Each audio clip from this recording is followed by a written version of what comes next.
is a record of the past.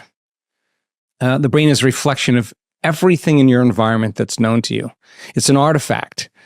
It's a repository of everything you've learned and experienced in your life. It's a memory bank. And so people wake up in the morning and every person, every object, everything, every place, every experience that they've had in their life is mapped neurologically in their brain. So they wake up in the morning and the first thing they do is they think about those problems. And those problems are memories that are really tattooed in the recesses of their gray matter. And the moment they start remembering the problem, they start remembering the past, they're thinking in the past. Every one of those experiences or problems has an emotion associated to them. So the moment they think of the past and they start feeling unhappy or anxious, now their body's in the past. Thoughts are the language of the brain, feelings are the language of the body.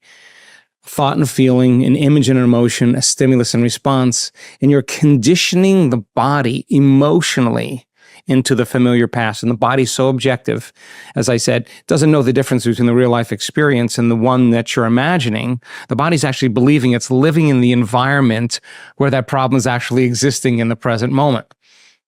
So that becomes the familiar past, and we call that the known. Then people get up and then they rush through a series of automatic routine behaviors. They're on automatic pilot because they do the same thing today as they did yesterday.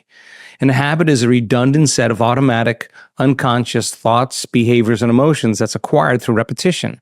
So now the person is in habituation, a program, and their body's dragging them into the same predictable future based on what they did in their past. In other words, we could take up their yesterday and set it on their tomorrow, and there's going to be a lot of predictability.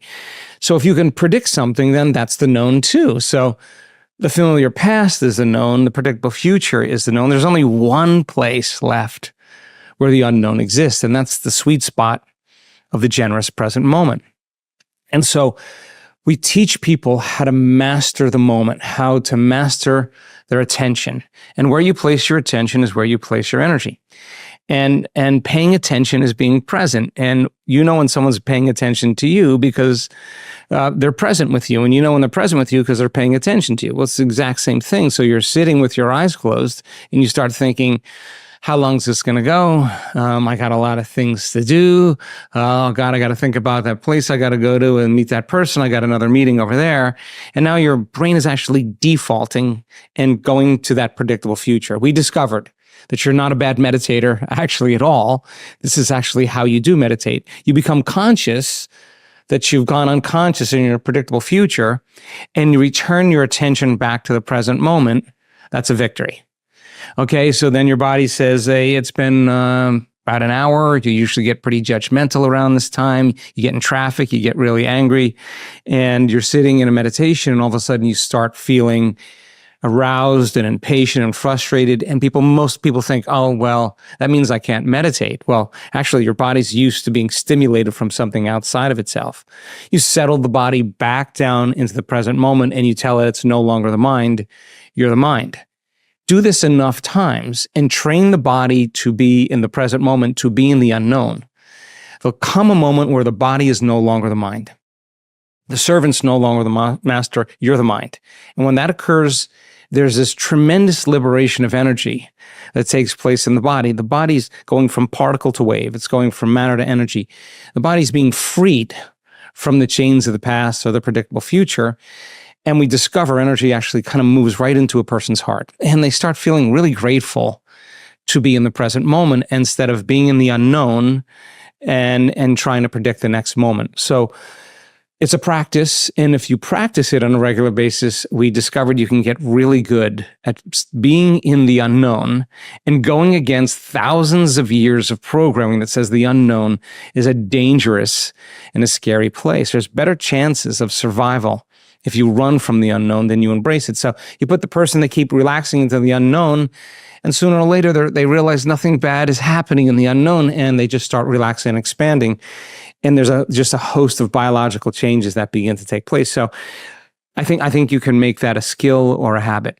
Let's demystify meditation because it has so many stigmas around it. Close your eyes, retreat from your life, disconnect from your body, disconnect from your environment, disconnect from your schedule, and just give yourself an hour or 45 minutes or 20 minutes. Because when you invest in yourself, you invest in your future.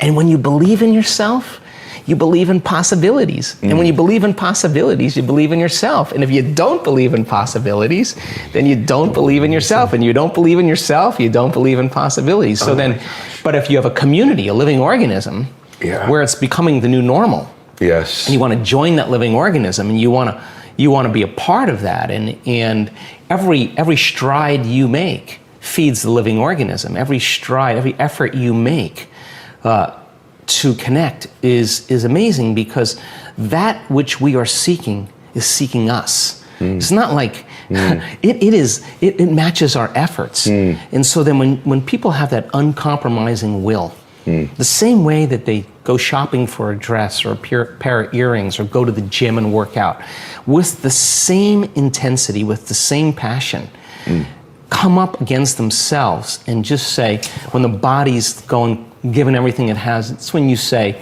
that's all you got? That's it? That's all you're going to put out? I'm ready.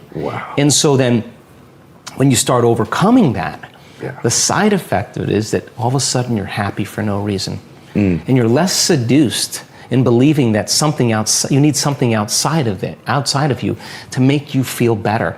All of a sudden, you're feeling better every day without anything outside of you. And now all of a sudden, you start showing up unpredictable in your life. They're saying, that Ed guy, he's different. He's on a different medication. Something's going on with it. But in actuality, you're just freer, right? And so then as we begin to remove these layers that stop the flow of the divine in us, that in essence in us, the side effect is we become more willful, we become more mindful, become more conscious, we become more loving.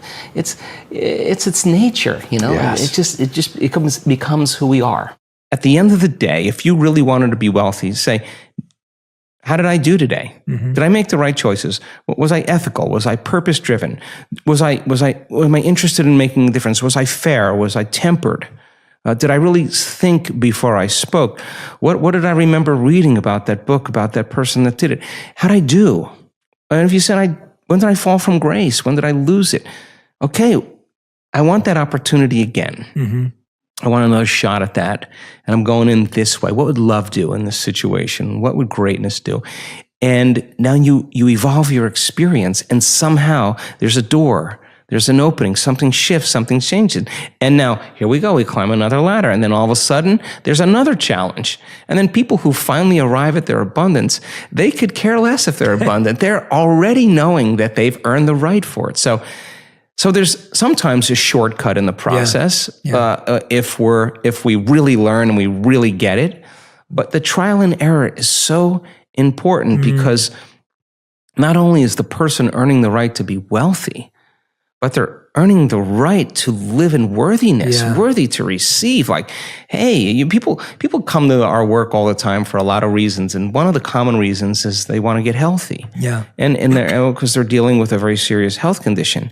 And I always say the same thing to them: stop wanting to be healthy. Learn the formula on how to get healthy. Learn the formula on how to heal, and the healing will be the side effect of it. If you're obsessing about why am I not healed, you're still the old person. You're going to become that person every day, right? Turns out that when you sit down, and the people that we interview that have had significant changes, when it's no longer about their health, but they are out of the bleachers and they're on the playing field, and they are coming up against the belief. Like one lady said, God, I always thought that this work really worked, that these concepts are the truth, but I never believed it worked for me. And I was in a car accident, I'm in a wheelchair. And then she made the decision that she was going to overcome that belief. Now, it was no longer about her healing. It was about overcoming the belief. But she overcame the belief and it showed up every day for herself. When you believe in yourself, you believe in possibilities. When you believe in possibilities, you got to believe in yourself. You don't show up for yourself. You don't believe in it.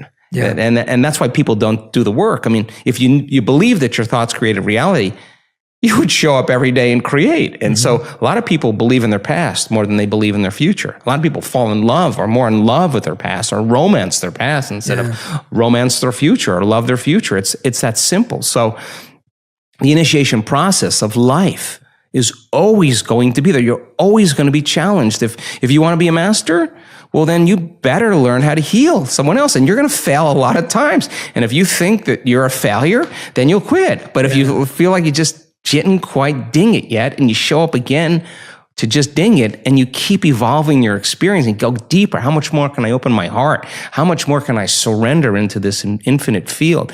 How much more can I become? Can I walk as it with my eyes open? People do meditations, and they have great meditations, me included.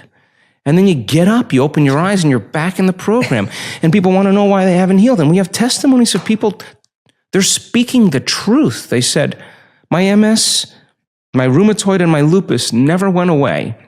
And I had great meditations. I felt better. And then I realized with my eyes open, I was still that person.